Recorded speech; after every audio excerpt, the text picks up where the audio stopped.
In the early 1800s, in the quiet rural town of Adams, Tennessee, the Bell family began to experience something no prayer or rifle could protect them from.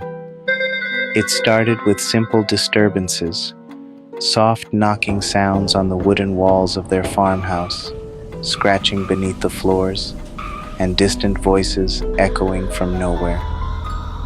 At first, they dismissed it as the wind, but the wind doesn't whisper your name at night.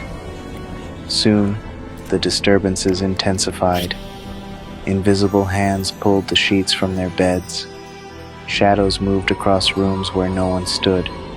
John Bell, the family patriarch, became the entity's prime target. He was slapped, choked, and cursed by a presence he couldn't see. His daughter Betsy wasn't spared either. Bruises would appear on her arms after nights filled with screams. The spirit spoke. In a chilling, clear voice, it identified itself as Kate. It claimed it hated John Bell and would kill him. Word spread fast. Curious neighbors came to witness the strange events, and many left shaken. One visitor, it said, was General Andrew Jackson himself. He arrived skeptical, but by nightfall, he and his men were chased off the property, visibly rattled by what they had heard and felt. In 1820, John Bell was found dead in his bed. A strange black vial was discovered near his body.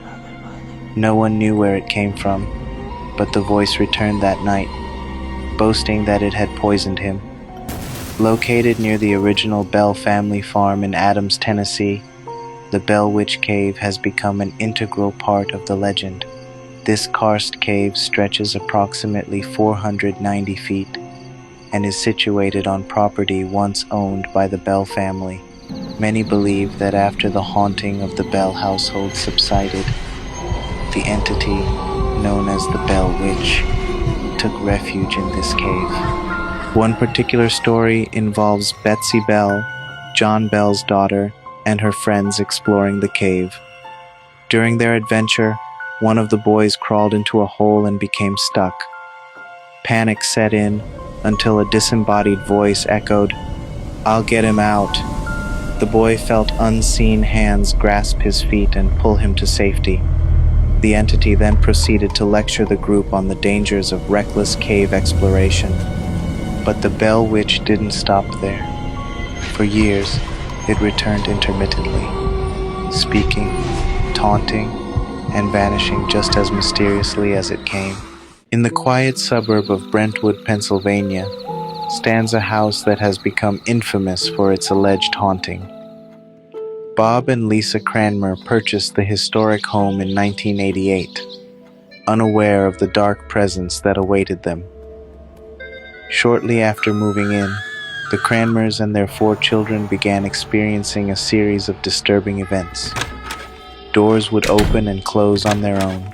Foul odors permeated the air, and unsettling noises echoed through the halls.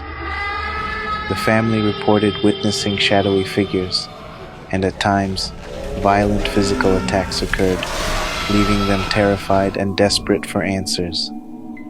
Investigations into the house's history revealed a grim past. It was believed that in 1792, a mother and her 3 children were brutally killed by Native Americans on the property, their bodies buried in the front yard. Additionally, rumors surfaced that a previous owner had performed illegal abortions within the home, adding layers to its dark legacy.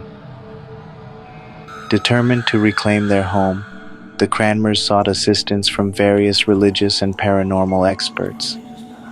After years of battling the malevolent forces, a series of exorcisms and blessings were performed, culminating in 2006 when the family reported that the oppressive presence had finally been expelled. Their harrowing ordeal was later chronicled in the book The Demon of Brownsville Road, offering a detailed account of their experiences and the terrifying events that unfolded within their home.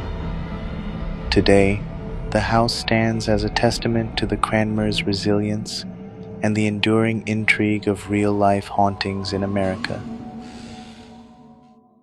1975, Amityville, New York. A new family arrived. George and Kathy Lutz moved into 112 Ocean Avenue with their 3 children, eager for a fresh start. The house was perfect, large, affordable, everything they had hoped for. Few days later, strange things started.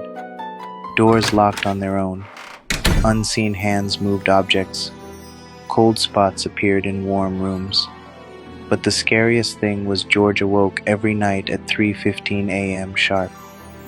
At first he dismissed it as coincidence, but as the nights passed, an eerie pattern emerged. Doors slammed shut on their own. Unseen footsteps echoed through the halls. Cold spots lingered in warm rooms. Then came the whispers about the boy.